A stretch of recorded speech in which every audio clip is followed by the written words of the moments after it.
PodcastHero.com. Welcome to the Daily Quote, the podcast designed to kickstart your day in a positive way. I'm your host, Andrew McGivern, and this episode is brought to you by the Great News Podcast. Why?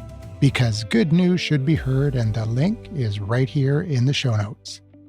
Today's quote has no confirmed original author, but it may be one of the most timely and necessary pieces of modern wisdom that you'll hear this year. And as you'll discover, two brilliant minds from very different centuries saw exactly the same truth long before anyone put it into a full sentence. The quote is this: remember, the life you're comparing yours to might be built on borrowed money.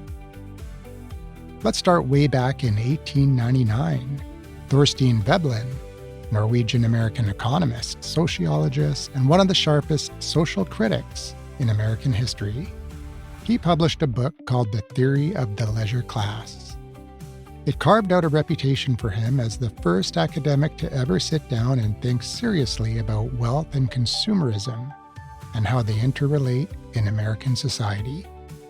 In it, he coined the term conspicuous consumption to describe how people use wasteful expenditures to signal status to others.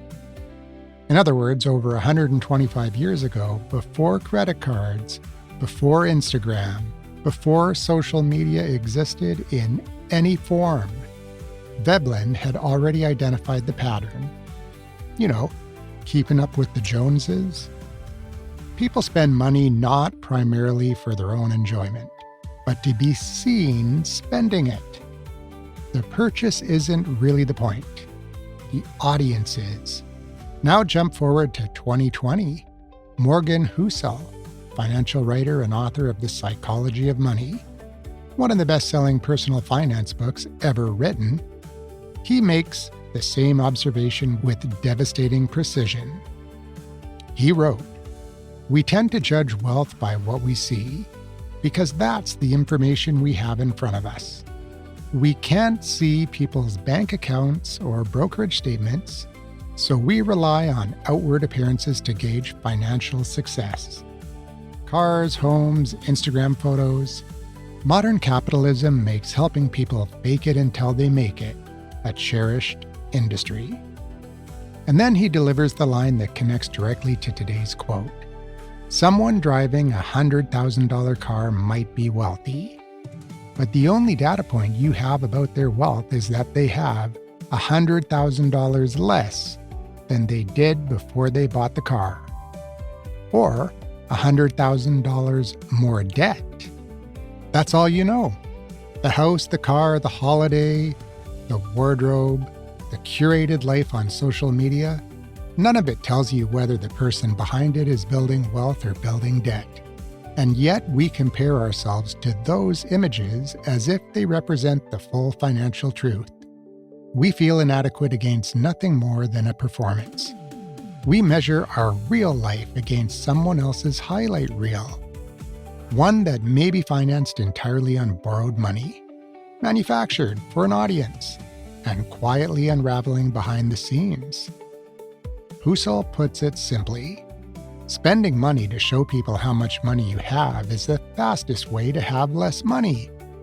Veblen said the same thing in 1899 with more academic language. The pattern is not new.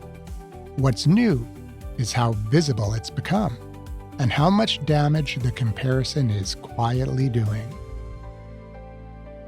I've caught myself in the comparison trap more times than I'd like to admit.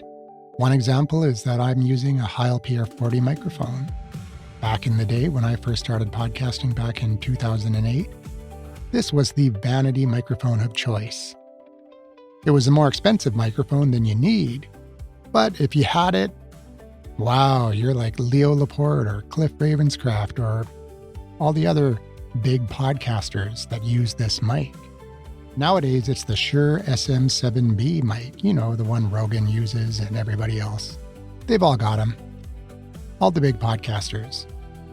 Now, should I go out and buy that mic? I'd be lying if it didn't cross my mind. I don't need a new mic. It would kind of be a waste of money. But then I would have the cool mic that everybody else has. Well, I'm not buying the mic. I'm happy with my Heil PR40, and I'm going to listen to this quote and reaffirm that I'm doing just fine with the Heil PR40. So here's the question. Who are you currently comparing yourself to?